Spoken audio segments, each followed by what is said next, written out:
Good morning students.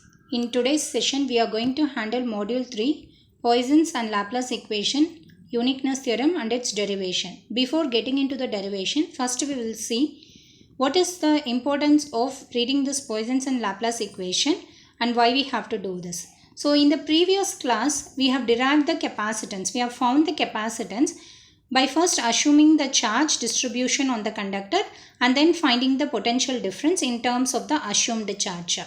The other way of identifying the value of capacitance would be to start with the known potential of each conductor, and then we need to work backward to find the charge in terms of known potential difference. Therefore, the capacitance C can be identified as C is equal to Q divided by V. So, we have seen two approaches. The first approach is by assuming a known charge distribution on the conductor and finding the potential difference in terms of the assumed charge. And the second one is going to be with the known potential of each conductor, we will identify the value of the capacitance in turn backward. Therefore, the capacitance C can be identified as C is equal to Q divided by V. This is going to be the general formula. Next, our first approach in the is thus we need to find the potential function between the conductor for the given value of the potential function on the boundary along with the possible volume charge densities in the region. So the mathematical tool what we are going to use to enable this function is going to be the Laplace and Poisson's equation. So this Laplace and Poisson's equation has to be explored. And the problems involving in one-dimensional or three-dimensional can be solved either analytically or numerically. Therefore, the Laplace and Poisson's equation, when compared to other method, it is going to give a wide range of analytical methods. Since here we can make it analytical as well as numerical, and for all engineering problems, this type of equations can be utilized wherever we need to analyze the function in terms of theoretically as well as numerically. Hence, we are going to see the Laplace equation and Poisson's equation derivation over here. This is the general introduction, what we have seen here. And now we are going to see the derivation of your Laplace and Poisson's equation.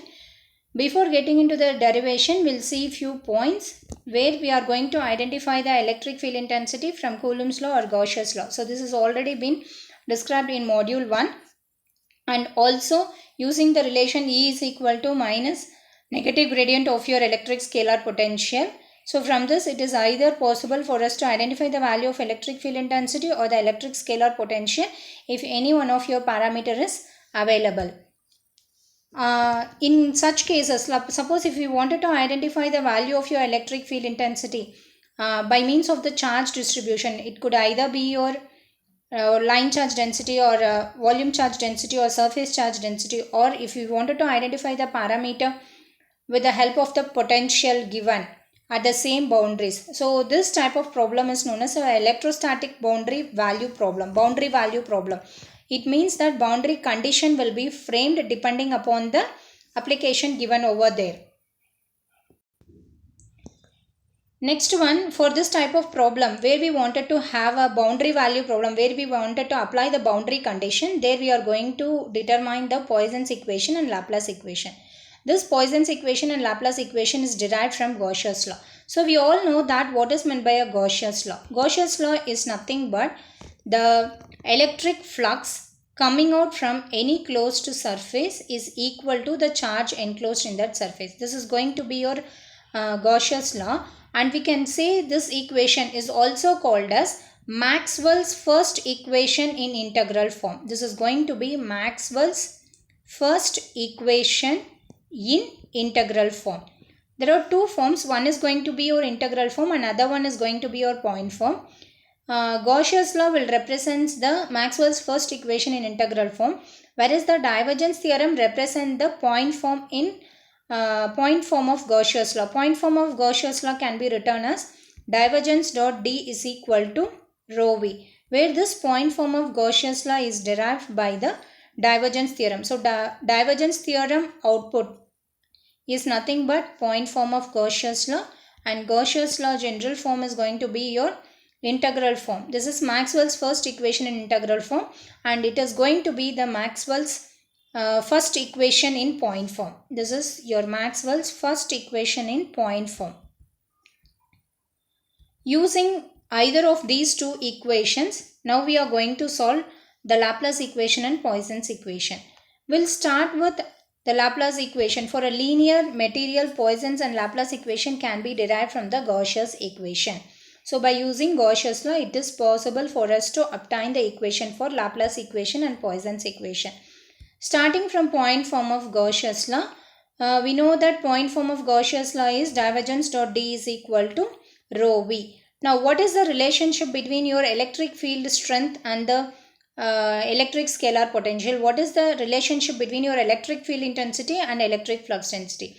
We know that the electric flux density D is equal to epsilon into E, where E is nothing but your electric field strength and epsilon is going to be the permittivity constant, which is equal to epsilon naught into epsilon R. And the constant epsilon naught is nothing but 8.854 into 10 to the power of minus 12. And epsilon R is going to be the relative permittivity, where it depends upon the medium that is connected. D is going to be your electric flux density. It is the relationship between your electric field intensity and electric flux density. Substituting the relationship between your electric field strength and electric flux density in this equation, we will get D is equal to epsilon into E. Substituting 2 in 1, we will get divergence of epsilon into E is equal to rho V. Now epsilon is constant, so we can take outside, and E is going to be your electric field strength. The relationship between the electric field strength and electric potential is going to be E is equal to negative gradient of your electric scalar potential. Using this particular equation, substituting this equation over here, we'll get the equation as divergence dot epsilon, it is going to be constant, minus divergence negative gradient of your electric scalar potential, which is equal to rho V. Now this gradient and this gradient, when you are getting multiplied, it is going to frame a Laplacian operator, which is nothing but minus rho divergence squared V. That is, this is now going to be your Laplacian operator. Laplacian operator of V is equal to minus rho V divided by epsilon. Rho V is going to be your volume charge density, epsilon is going to be your constant. If the charge density is going to be 0, then the Laplacian operator V will be equal to 0. So it is nothing but your Laplace equation. This is going to be your Poisson's equation. If rho V is present in the problem, then that is going to be your Poisson's equation. From the above equation, if you solve for the potential in the region where your volume charge density is going to be, where your volume charge density is not present, then rho V is equal to 0. Then we can say divergence dot V is equal to 0. It is going to be the Laplace equation. Laplacian operator of V is equal to 0 means it is Laplace equation. Laplacian operator of V is equal to minus rho V divided by epsilon means it is going to be your Poisson's equation. Now we need to identify the factor Laplacian of V for different types of coordinate system. Before getting into that, first we will identify what is the gradient of V or gradient of any vector in different types of coordinate system. So under this, the first one what we are going to see is a Cartesian coordinate system. The three ordinates of the Cartesian coordinate system is going to be x, y, z. So gradient of x, y, z is equal to dou by dou x into ax plus dou by dou y into ay plus dou by dou z into az. So it is the gradient of x, y, z, gradient of any vector density in Cartesian coordinate system. Same thing if you go for your cylindrical coordinate system, the three ordinates is going to be rho phi z. Gradient of any vector in cylindrical coordinate system is given as dou by dou rho into a rho vector plus 1 by rho dou by dou phi into a phi vector plus dou by dou z into a z vector. The next coordinate system is going to be spherical coordinate system, where the three ordinates of the spherical coordinate system is r, theta and phi. Therefore, grade of any vector flux, any vector density for the spherical coordinate system is given by dou by dou r into ar vector plus 1 by r dou by dou theta into a theta plus 1 by r sin theta dou by dou phi into a phi. So it is going to be the general formula if we wanted to identify the grade of any vector. But in case of your Laplace equation or in case of your Poisson's equation, we need to obtain the Laplacian operator of any vector. Therefore, the Laplacian operator of any vector is given as, in case of Cartesian coordinate system, the Laplacian operator of vector v is dou square v by dou x square plus dou square v by dou y square plus dou square v by dou z square. Then the Laplacian operator of vector v in cylindrical coordinate system is given as 1 by r dou by dou r into dou v by dou r plus 1 by r square dou square v by dou phi square plus dou square v by dou z square. The three ordinates of your cylindrical coordinate system is going to be rho, phi and z, either r, phi or z. Next is going to be the spherical coordinate system.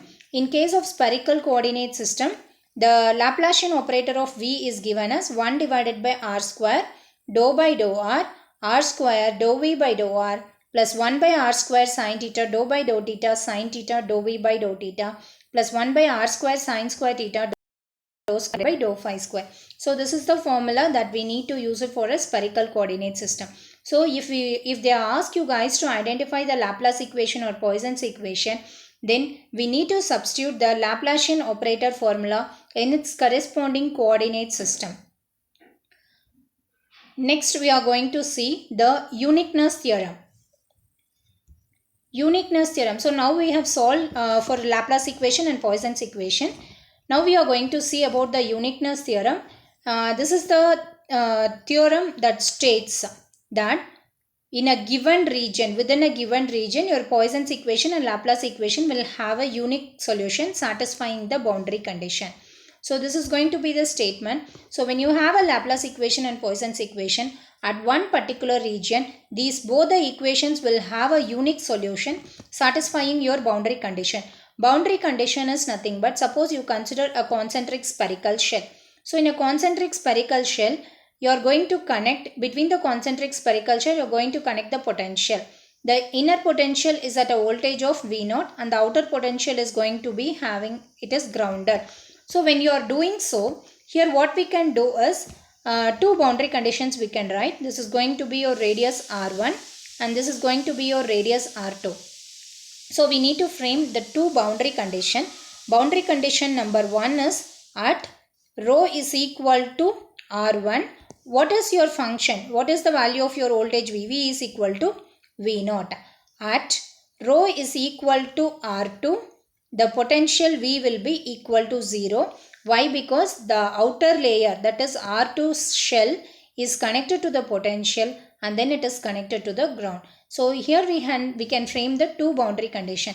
So when you are identifying, when you are using a uniqueness theorem, it should give a unique solution for the both Laplace equation and Poisson's equation satisfying your boundary condition. This is the statement referring to your uniqueness theorem. Now consider you are having a potential V. We know that the Laplace equation is going to be Laplacian operator of V is equal to 0. This V, if you are assuming it for the two different voltages, it is going to be Laplacian of V1 and Laplacian of V2, which is equal to 0. Therefore, the difference in potential between these two voltages is going to be Vd is equal to V2 minus V1. The difference in potential is V2 minus V1. At the boundary, your V1 and V2 is going to be equal and hence the difference in potential Vd will be equal to 0. Now we can apply the vector identity. This Laplacian operator of Vd can be written as Laplacian operator of V2 minus V1. V2 minus V1 is nothing but difference in potential at the boundary surface. This we can expand and write it as Laplacian operator of V2 minus Laplacian operator of V1. Therefore, using your vector identity, we will get Laplacian operator of A. This is the general identity. So, using this identity, we are going to frame the vector identity for this Laplacian Vd. When you identify, you will be getting this. Here we know that according to Laplace equation, Laplacian operator of Vd is going to be 0. So, this term is equal to 0. And we will get the equation Laplace, the gradient of Vd into grade Vd is equal to gradient Vd the whole square. So when you taking volume integral on both the sides, we will be getting gradient operator of Vd and divergence Vd is equal to volume integral over gradient operator of Vd magnitude square into dV. Now converting the volume integral to surface integral. So volume integral to surface integral can be converted by means of Gaussian divergence theorem. The formula for Gaussian divergence theorem is integral over the closed surface d dot ds is equal to integral over the volume of surface divergence dot d into dv. Suppose if we want to convert the surface integral to volume integral to this vector flux density, to the given vector flux density, divergence factor is added. Suppose if we wanted to identify, volume integral to surface integral, then just by removing this divergence symbol, you can put that vector flux density and then you can use the surface integral. So for this particular equation, if you are writing the by using a Gaussian divergence theorem, if you are writing the above equation, we will get integral over the closed surface, because towards your left hand side we are going to apply a Gaussian divergence theorem. So when this volume integral is converted to surface integral, this divergence symbol is removed and rest all other terms will remain same and dv is changed to ds. So volume integral is converted to surface integral on your left hand side by means of Gaussian divergence theorem, and right hand side stays same, and this factor is equal to 0. Because why it is going to be 0 in the sense, here we are going to have the boundary Vd is equal to 0. Therefore, we will get the surface integral will be equated to 0. When doing so, this Vd will be equal to V2 minus V1 in the region and it will be consistent everywhere. So, we will get Vd is equal to 0. V2 is equal to minus V1. Vd is nothing but difference in potential across the boundary, which is nothing but V2 minus V1, which is equal to 0. From this it is proved that V2 is equal to V1. Therefore, uniqueness theorem states that in a given region of space, both your Poisson's equation and Laplace equation will have a unique solution at satisfying all your boundary condition. Thank you, students.